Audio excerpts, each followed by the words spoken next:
Welcome back to my channel, artists. Today we'll be making observation art with colorful birds. Step number 1, look closely. When you are trying to draw something realistic, you do want to look closely and draw slowly. You might notice, however, when I started this project, I started with a really basic shapes.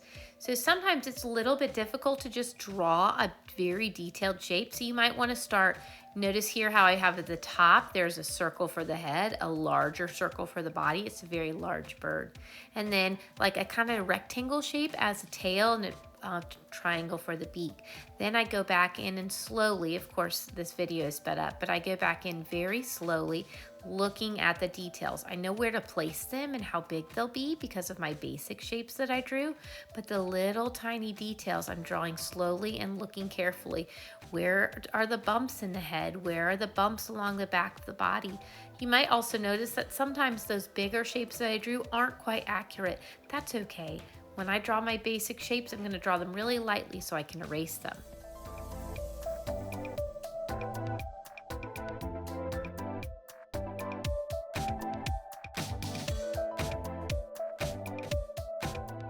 When you are finished drawing, you are ready for step number 2, trace with a Sharpie.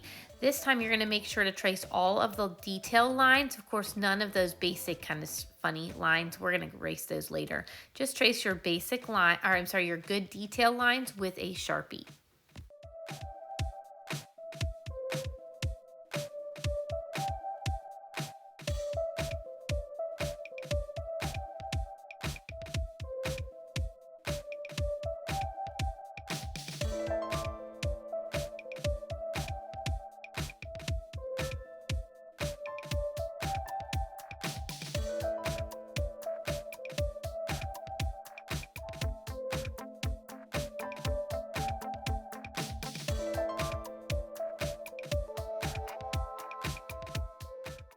As soon as you are finished with Sharpie, take your eraser and erase any pencil lines that you do not want to keep.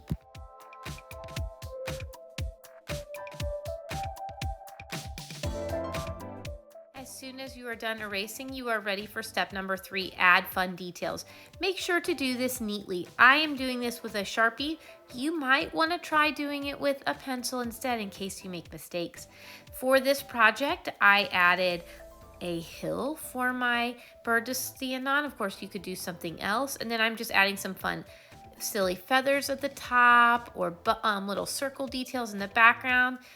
I'm even going to add some in the sky, not just on the back of the bird. You can add any kind of details you like. Just make sure that they are neatly and carefully drawn.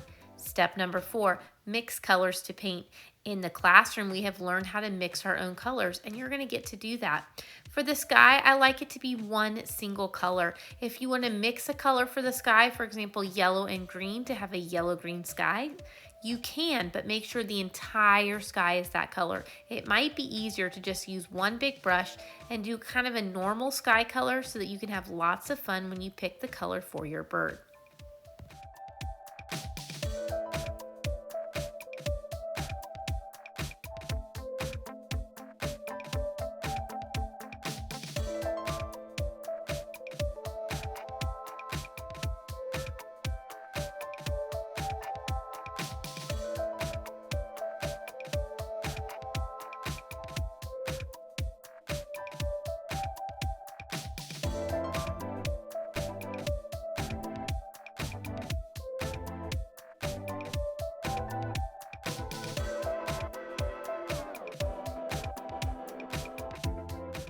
As you begin painting the different details or parts of your bird, you can begin mixing colors like we talked about. So for here, on these circles, I'm going to make them yellow-green. First yellow, then green.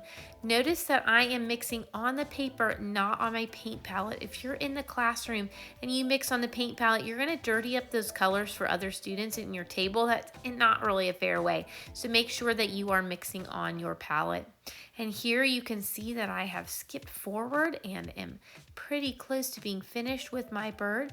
Make sure that you have painted all of the sections as neatly as you can. If you want any sections to be black, you're of course welcome to color them with a Sharpie. I hope you have enjoyed making art with us today. What will you create?